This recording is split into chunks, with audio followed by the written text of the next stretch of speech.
everybody, welcome to the Empressive channel. The singer Jesy Nelson from the group Little Mix dropped her solo single called BOYZ featuring Nicki Minaj. Now, I have a lot of thoughts on this, and I do have a lot of thoughts on Jesy going solo.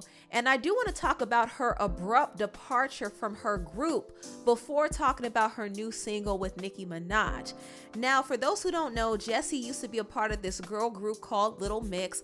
Little Mix is actually a popular girl group in the UK, and all of them are very talented. They are probably one of the best girl groups to come out in the past 10 years. Both Little Mix and June's Diary, in my opinion, have been some of the most impressive girl groups that I've seen today. And fun fact, Kelly Rowland was the one who put together both of these groups.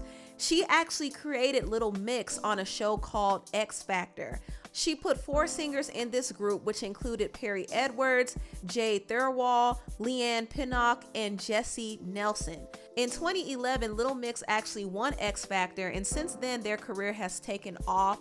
They've dropped 6 different albums. They've had hits like Shout Out to My Ex, Black Magic, Power, Hair, Wings, etc. Not only that, they've toured around the world, and they've had quite a bit of success as a pop girl group in the UK. But unfortunately, everything wasn't all sweet for Little Mix. They've had a lot of personal issues. They had issues with their label.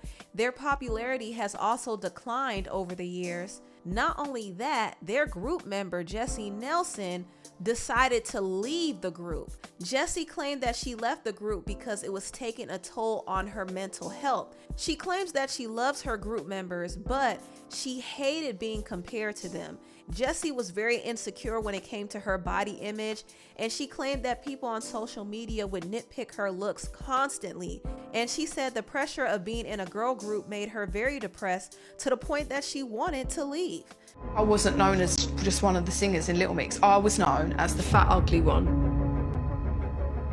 It literally consumed every part of me. I so desperately wanted validation from other people. I just wanted to be Jesy. I starved myself. I just like punished myself, really. Punished myself and like made sure that I didn't eat for like 4 days. What's the fucking point?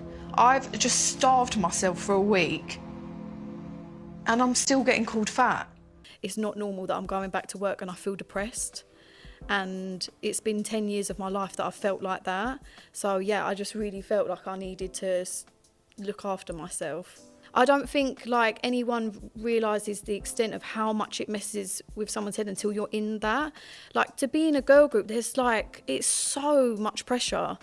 And yeah, to be compared every single day to 3 other girls was draining, and I couldn't deal with that anymore. And I think a lot of people have like misconstrued like what I meant in my statement. Like they're like, oh, so now she's going solo. Like, I never said in my statement, I'm coming out of the music industry. I'm not going to do music anymore. I said, I'm just going to start a new chapter of my life. I just want to make myself happy. I don't know what that's going to be, but I need to look after myself now, make myself, you know, feel better again. Now when I do a music video, I'm not looking on the camera and thinking, oh my God, I don't look as skinny as Jade, Leanne and Perry. Like for the first time ever, I did my music video and I enjoyed it. Like I absolutely loved it. And I was like, this is the feeling I should have had the whole time. I'm now creating the music that's like me.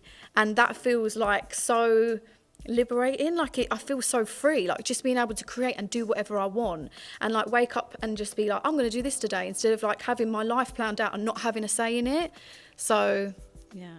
So from hearing those clips, you could see why Jesy wanted to leave Little Mix, and I don't necessarily blame her for wanting to leave. She was clearly very unhappy and she was also restricted, but I do think the way she departed is kind of making me a little skeptical of her intentions. I understand that being in the group was taking a toll on her mental health. I get that completely. But I do feel like deep down inside, she just wanted to go solo. I honestly feel that, even though she said that's not the case, I think that was something she was planning to do long before she actually did it. And I know she probably thought to herself that if she were to go solo, she would face some backlash by the fans and be accused of being selfish. So instead, she pushed this whole narrative about how badly she was being treated and how badly she was being bullied, because it would make people feel sorry for her and not judge her so much for leaving her group. But if you hear the other stories from the other ladies in the group, you would know that they too had a hard time, especially the black girl Leanne. She had to deal with some hardships because of her race. And out of everyone in her group, she kind of was the one who was ignored the most. My reality was feeling lonely while touring to predominantly white countries. I sing to fans who don't see me or hear me or cheer me on.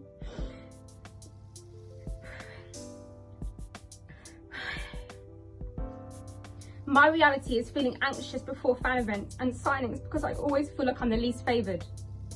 My reality is constantly feeling like I have to work 10 times harder and longer to mark my place in the group because my talent alone isn't enough. My reality is all the times I have felt invisible within my group. Part of me is fully aware that my experience would have been even harder to cope with had I been dark-skinned. Our reality is no matter how far you think you have come, racism exists. So that was Leanne talking a little bit about what she went through. So as you could see, Jesy wasn't the only person who was going through things in the group. But Jesy has kind of used this whole, I hate to say it, but this whole woe is me narrative to distance herself from the group. And that's what she did. She wanted to go solo, and she did just that. Not only that, she stopped talking to her group members altogether. She revealed this in her interview with Glamour. I haven't spoken to the girls, she says, and falls silent before continuing. It's weird because for so many years we were as close as sisters, together every hour of the day for weeks, sharing beds, laughing, crying, just 24/7, the four of us together. And then her voice trails off, nothing. When she was asked if she got a chance to see Leanne and Perry's babies, she said no. I've sent a few texts, but that's it. I can't explain it. It's like there has to be this distance. We were so close, so you can't do in between. There has to be space, and hopefully, she pauses, hopefully at some point in the future, we can all come back together. I love them. They are my sisters in so many ways, but for the time being, we just don't talk. So Jesy pretty much left her group hanging. They're completely cut off from her life, and it's kind of unfortunate. And this is why I didn't really like the way she departed, because I think she just kind of separated herself on purpose because she wanted to go solo. That's what I think. But if she wants to start a whole new chapter, that's her decision, and she has a right to do that. Now, let's talk about Jesy's new single, BOYZ. The song choice is quite different. This is a whole different sound for Jesy. Her voice even sounds different on this song, which was kind of a little surprising to me. I'm not crazy about the song, but I do like the sample. The song BOYZ actually samples P. Diddy's song Bad Boy for Life. Also, she paid homage to Diddy by recreating his video, and he even made an appearance in her video. So Jesy got a co-sign from Diddy himself. Not only that, Jesy got a major co-sign from Nicki Minaj. And Nicki Minaj's verse on this song was fire. I loved it, loved it, loved it, loved it. I think getting Nicki on this song was very smart, because Nicki is going to be the reason why this song takes off, because y'all know Nicki's cosign carries a lot of weight. Anytime she works with a lesser known artist, she elevates them. So Jesy got a huge cosign from Nicki, and I do think this was a setup from Republic Records. If you don't know, Jesy is now signed to Republic, and Nicki is also under Republic as well. So I believe this whole collaboration was backed by the label, and the label seems to be pretty invested in Jesy's solo career. So we'll see what happens with this single. The song has the potential to be a hit, but I am a little concerned with Jesy's direction though. I think her new sound and her new look will be met with some controversy, because Jesy has already been accused of blackfishing. I would say ethnic fishing, but she looks a lot different than how she looked before. And now she's cosplaying as a girl from the hood, and it just looks weird. I don't know exactly how well her new image is going to be embraced, but if she wants to be successful in America, she has to be very, very careful with how she presents herself, because blackfishing is not it, and she'll easily be labeled as a cultural appropriator. So she has to pull back on this whole urban image that she's trying to push and learn how to read the room. Anyway, tell me what y'all think about this video down below. Please like, comment, and subscribe, and share this video if you care. Thank you so much for watching, and I'll see you next time. Bye.